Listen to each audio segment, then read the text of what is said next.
I'm just working on this Wolf Abstractions quilt for a client, and she wanted the texture to look like fur on the wolf. So I am changing thread colors in a couple of different places, and I'm doing kind of a serpentine line. It's a very versatile back and forth. You can use it as a wood grain base.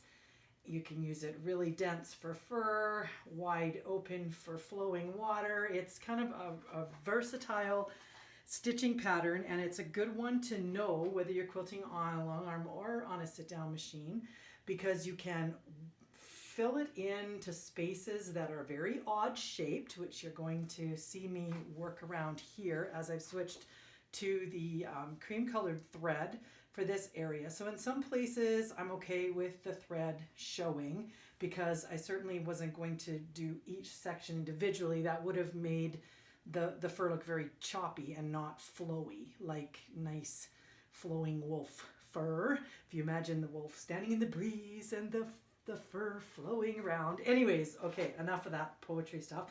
But so I'm using a darkish gray color on the areas that are gray or black or brown, and I'm using the off-white colored thread on the areas that are really, really light. So the cream and the beige and the goldy colors.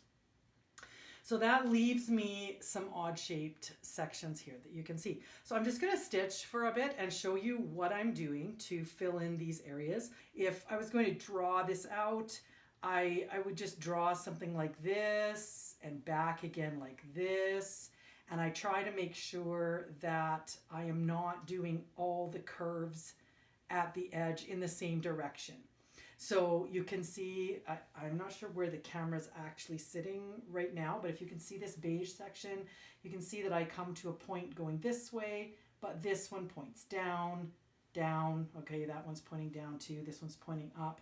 I try to keep them so that they're not too symmetrical, and that way it does look more natural, because obviously our hair and animal fur is not perfect.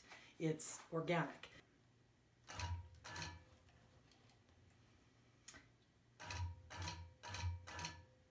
I have my needle down feature on because I am free motion quilting. My belts are down. So I want the needle to stop when I stop. I want the needle to stop in the quilt so that I'm not waving all over the place. And I do have my ruler base on, but I won't be doing any ruler work in this particular video, but that's why I have a nice firm spot here for my hand to rest. Otherwise I would be kind of off the edge, which is okay. When you're not doing ruler work, you don't need the base on, but just in case you wondered why my hand was nice and level there, it's because the ruler base is on.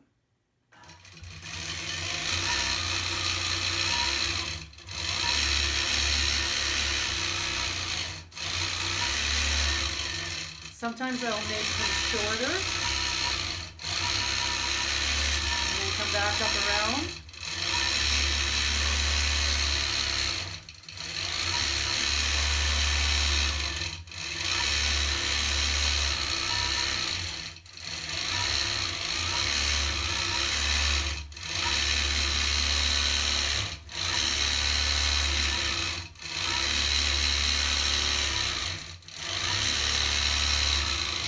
Back up into this section here and leave the stitching from up there.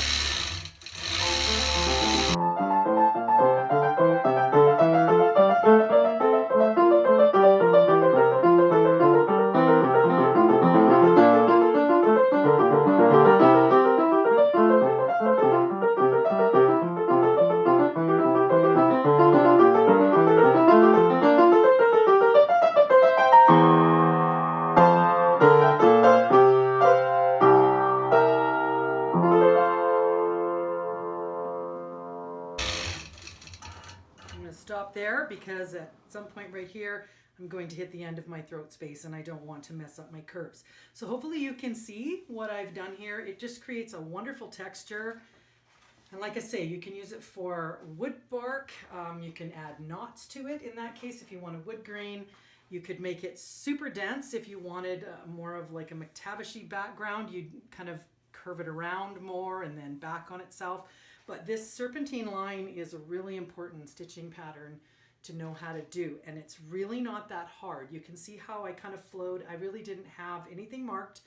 There was no specific plan other than filling in the areas, and because it's so curvy, you can work it all around your previous stitching and it'll blend in, so you won't necessarily be able to see where I stopped with one thread, started with another thread.